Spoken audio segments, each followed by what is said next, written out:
Tyler and his friend Margot are at the local dock waiting for a boat. This boat will take them to a quiet island where they will have dinner at a famous restaurant called Hawthorne. This restaurant is run by one of the best chefs in the country, and Tyler, who loves cooking and gourmet food, is really excited to meet this chef. As the boat arrives, they notice many important people are also going to the island. On the boat with them are several interesting people. Lillian, a food critic who was the first to write about the chef, is there with her editor, Ted.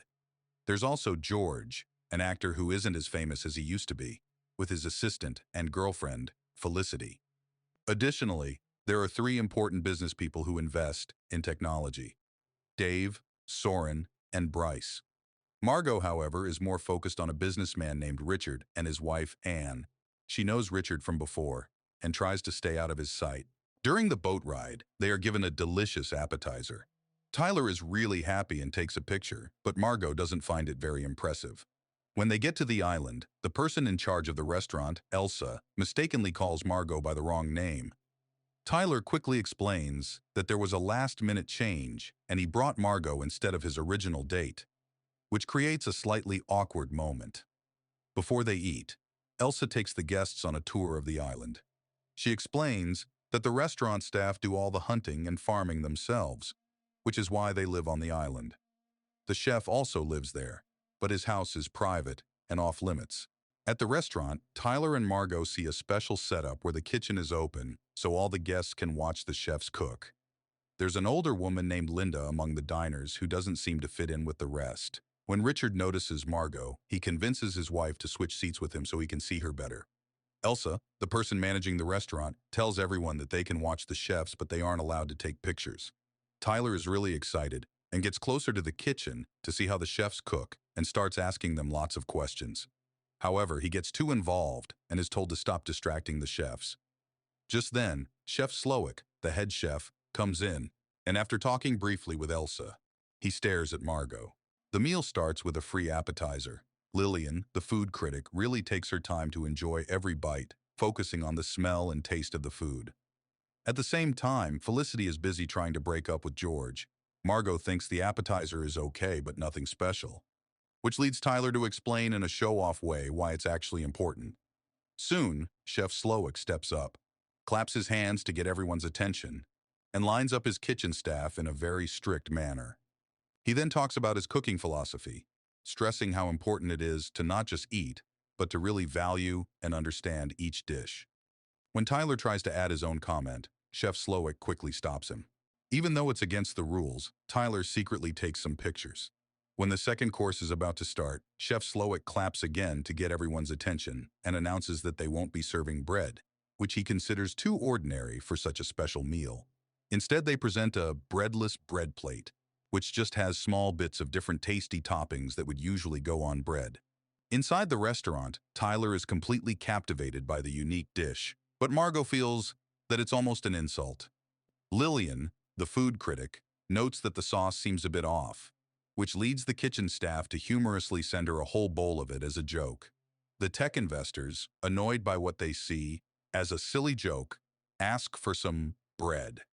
They even mention they know Doug Varick, who owns the island, but their request is still denied. Elsa, trying to calm down the tech investors, cryptically tells them they will eat less than they want, but more than they deserve. Margot, unhappy with the small amount of food she received, refuses to eat it. Tyler tries to take her dish, but ends up breaking a glass by accident. This noise gets Chef Slowik's attention, and he comes over to see what happened. While Tyler tries to smooth things over, Chef Slowik is more concerned with why Margot won't eat. Margot complains about the small amount of food, and Slowik answers that the portions are carefully planned to prevent overeating. Margot still refuses to eat, which clearly bothers Slowik. He leaves the scene, but not before showing unexpected kindness to Linda, the elderly woman who seemed out of place. During this tense moment, Margot accidentally makes eye contact with Richard. Anne, Richard's wife, then shockingly comments that Margot looks like their late daughter. This remark adds another layer of tension to the already strained atmosphere. Richard, seeing Margot at the table, acts as if he doesn't know her and quietly suggests to his wife, Anne, that they change the subject.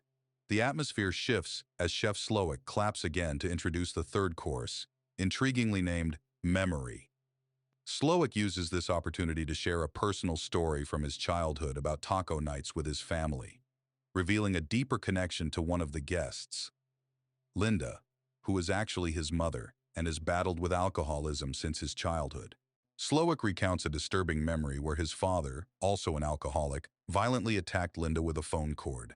In a desperate act to protect her, a young Slowik stabbed his father in the thigh with scissors, expressing regret that he hadn't done more to stop him. The course, served to the guests, smoked chicken thigh, chillingly reflects this memory. It's presented with scissors stabbed into it and wrapped with a phone cord, symbolizing the traumatic event. In a modern twist, the tortillas accompanying the dish are laser engraved with intricate designs. However, the meal becomes even more disconcerting as the guests discover that their personal memories have been etched into their tortillas. Lillian finds images of restaurants that closed down after her critical reviews, while Anne is shocked to see photos that suggest Richard's secretive meetings with another woman. Despite Richard brushing it off as a joke, the implication is clear and unsettling. George sees reminders of his unsuccessful film, Dr. Sunshine, and the tech investors are stunned to see their company's tax documents, which include fabricated charges. All guests are deeply unsettled by this invasive display of their private histories. When they confront Elsa about how the restaurant came to possess such personal information, she enigmatically responds that there's no need to close the restaurant, implying that the restaurant has its ways of gathering information beyond what the guests might expect. This revelation leaves the diners feeling exposed and disturbed as they continue to grapple with the implications of the meal and its deeply personal connections. Tyler feels increasingly uneasy when he sees a picture of himself taking photos of the food, leading him to suspect that Chef Slowik might have a personal grudge against him. At the same time, Margot is upset by the invasive images displayed with her meal and voices her wish to refuse the dish. This triggers a heated reaction from Tyler, who accuses her of being childish and not behaving properly at such an upscale dinner. Margot, stung by his critique, decides to step away to the restroom. Elsa quickly steps in to guide her away from a silver door, marking a restricted area, ensuring she doesn't wander off limits. In the restroom, Margot takes a moment to smoke a cigarette by the window. There, she observes an odd scene. An employee rushing past carrying angel wings, adding another layer of surrealism to the evening. During this break, Chef Slowik finds Margot and expresses his personal disappointment over her refusal to eat. He asks her why she won't partake in the meal, but Margot simply replies that she isn't hungry, a response that doesn't satisfy Slowik's concerns. He pushes for more information about her identity, but Margot maintains her simple self-description. Margot from Nebraska, a statement Slowik finds difficult to accept. Meanwhile, back in the dining area, the scene is set for the fourth course. Cooks begin by arranging a piece of fabric and some decorative items on the floor, signaling another artistic presentation is about to unfold. Chef Slowik introduces the guest to Jeremy, one of his sous chefs, who has designed the upcoming dish named The Mess. Jeremy, a graduate of a prestigious culinary school, has long dreamed of working with Slowik. Although Slowik praises Jeremy's skills, he openly states that he doesn't see Jeremy as exceptional, casting a nuanced shadow over the young chef's contribution and adding tension to an already charged evening. Jeremy, a sous chef under Chef Slowik, has always dreamt of the prestige associated with a career like Slowik's.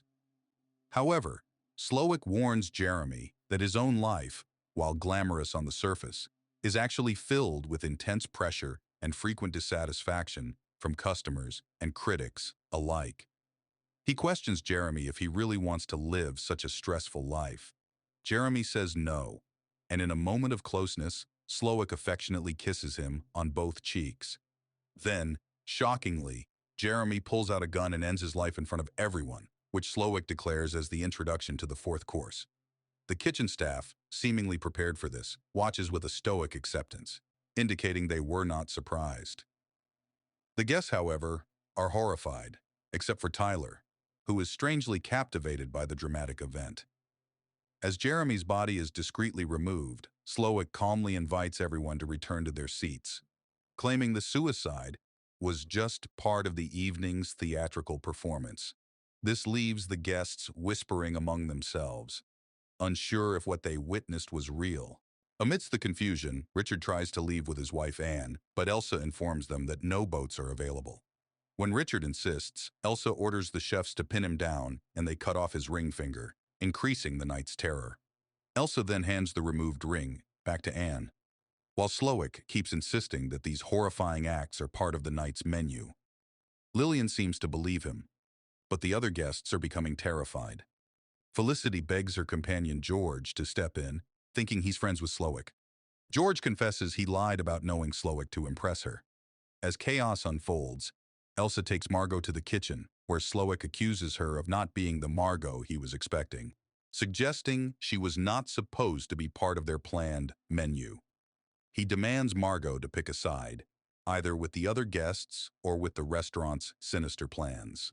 Despite her choice, Slowik ominously states that it won't change the fatal end he has planned for everyone that night, hinting at a grim conclusion to the event. Margot, overwhelmed by the night's horrific events, returns to her table only to find Tyler still deeply engrossed in analyzing the culinary aspects of the meal. Unable to contain her distress, she slaps him for his lack of empathy towards the situation. The tension in the restaurant heightens, with everyone feeling the strain of the evening's unfolding drama. Soren, pushed to his limits, tries to break a window with a chair, but discovers it's unbreakable. Elsa calmly leads him back to his seat, maintaining a controlled demeanor despite the chaos. The next course served is a special tea intended to cleanse the palate.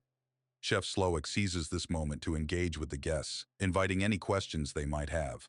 Tyler, oblivious to the tense atmosphere, asks a trivial question about the origin of the tea. In contrast, George, sensing the serious tone of the evening, demands a clear explanation of the events. Slowik reveals that the dinner is a conceptual tasting, where each guest represents a specific theme or ingredient. He singles out Lillian as a destructive element in the culinary scene, whose reviews have led to the closure of many establishments, and Ted as her enabler. As the staff serves Lillian another portion of the earlier problematic emulsion, Elsa hands Margot a kitchen timer set for 10 minutes, adding to the evening's suspense. Amidst this, Anne requests medical assistance for Richard, who was severely injured earlier. Slowik comments on this, pointing out the superficial loyalty of the guests, who frequent the restaurant yet fail to remember any specific dishes they've consumed. Reflecting on his career, Slowik acknowledges his ongoing struggle to satisfy a continually critical audience, drawing a parallel to his attempts to meet the impossible expectations of his unappreciative mother. The conversation turns to the ownership of the restaurant, and Bryce asserts that Doug Varick is the owner. However, Slowik declares his absolute control over everything, chillingly stating that he owns Doug too. This grim revelation is visually confirmed when Doug is seen outside, hanging suspended with angel wings, symbolizing Slowik's total dominion over all connected to the restaurant. Dave, driven by a mix of fear and a sense of duty, attempts to negotiate Doug's release by offering a substantial sum of money. However, Slowik coldly rejects the offer, showing no interest in monetary incentives. When Dave tries to flee from the increasingly disturbing situation, the restaurant staff quickly subdue him, holding him in place. Bryce tries to reason with Slowik, reminding him of Doug's financial support during the restaurant's difficult times throughout the pandemic. Despite this, Slowik, irritated by Doug's constant criticisms of his culinary choices, dismisses the plea. At Elsa's signal, a horrifying scene unfolds as Doug is methodically lowered into the sea and drowned, leaving the guests in a state of shock. Slowik declares this act as his release from Doug's overbearing influence and then retreats to his private office. As the kitchen timer on Margot's table hits 0, she is called to meet Slowik in his private quarters. There, Margot discloses her true identity, admitting that she was not originally supposed to be among the evening's attendees.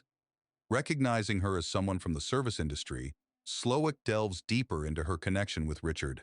Under his persistent questioning, Margot reveals she is a sex worker and that Richard was once her client, who disturbingly requested she role-play as his deceased daughter during their sessions.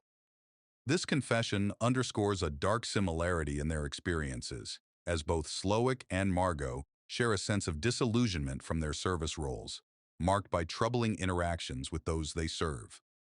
Following their frank discussion, Slowik leads the remaining guests outside. The night, already filled with bizarre and unsettling revelations, promises to continue in either an equally dark or unexpectedly concluding manner. This complex development leaves the guests grappling with their innermost secrets and fears, further challenging their understanding of reality and their roles within the twisted scenario unfolding around them. The dinner takes an even more intense turn as sous chef Catherine steps forward to introduce a new dish called Man's Folly. She openly shares that while Chef Slowik has previously made unwanted advances towards her, which she has always rejected, he never fired her. Instead, their professional relationship grew tense, with Slowik avoiding eye contact. This fraught interaction served as the inspiration for the dish she presents. In a dramatic act that blurs the lines between performance and real emotion, Catherine stabs Slowik in the leg and then embraces him, leading to his chef's uniform becoming stained with blood. Following this, Slowik apologizes to her in front of everyone. Adding to the night's surreal and unsettling atmosphere, all male guests are suddenly given the chance to escape.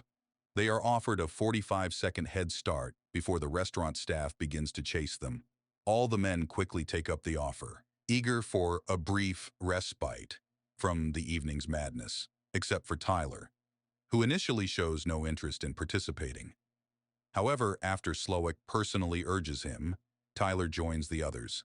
Back inside, Catherine leads the women to their next course and shockingly reveals that the night's ominous theme of everyone dies was her own idea. As the women eat, Lillian compliments Catherine's culinary skills, which brings Catherine to tears. The other women join in, offering their praises to help lift Catherine's spirits. Amidst this, Anne asks Margot, who now introduces herself as Erin from Massachusetts, if she knows her husband. Erin admits she does, but Anne remains silent, absorbing this information without further comment. Outside, Tyler, unable to detach from his culinary obsession, watches the women through a window, frustrated about missing out on a course. Despite various efforts to hide or escape, the restaurant staff efficiently captures all the men. Ted, who cleverly hid himself in the smokehouse, is found last and is humorously rewarded with a Passard egg, an esteemed culinary treat, as a playful acknowledgement of his cunning attempt to evade capture. As the evening's bizarre and dark events continue to unfold at the restaurant, the men, including George, are brought back inside. In a moment of self-deprecating humor, George sarcastically apologizes to his girlfriend Felicity for being a failure, which prompts her to unexpectedly confess that she's been embezzling money from him. Surprisingly, George reveals that he was aware of her actions, and Felicity knew that he knew, leading to a complex but openly acknowledged tension between them. The dinner, however, is not yet concluded. Chef Slowik, ever the orchestrator of the evening's dramatic arcs, pauses the service to address another pressing matter. He turns his attention to Tyler, insisting on a confession. Under the intense scrutiny, Tyler admits that he was aware of the night's morbid theme: everyone dies. After his original date had broken up with him, and knowing that the restaurant required bookings for two, Tyler had hired Margot as his companion for the evening, without considering the danger posed by the event's theme. Margot, upon hearing this revelation, is furious with Tyler for his recklessness and indifference to her well-being. The situation escalates until the staff quickly steps in to prevent further conflict. However, Chef Slowik's dealings with Tyler are not yet finished.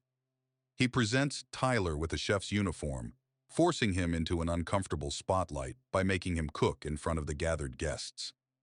Despite his culinary knowledge, Tyler lacks practical cooking skills, and under Slowik's mocking and the high-pressure environment, his attempt to cook is a disaster. As Tyler flounders, Slowik ridicules him, calling him Mr. Knowledgeable Foodie and exacerbating his embarrassment. The dish Tyler manages to produce is an utter failure, symbolizing his humiliation and lack of true culinary ability.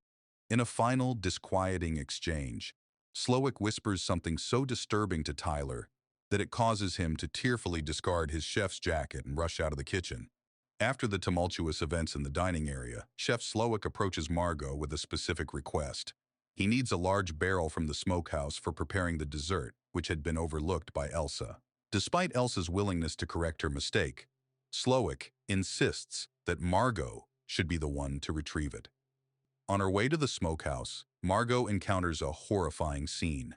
Tyler has ended his own life. Despite the shock, she remains focused on her task and continues onward.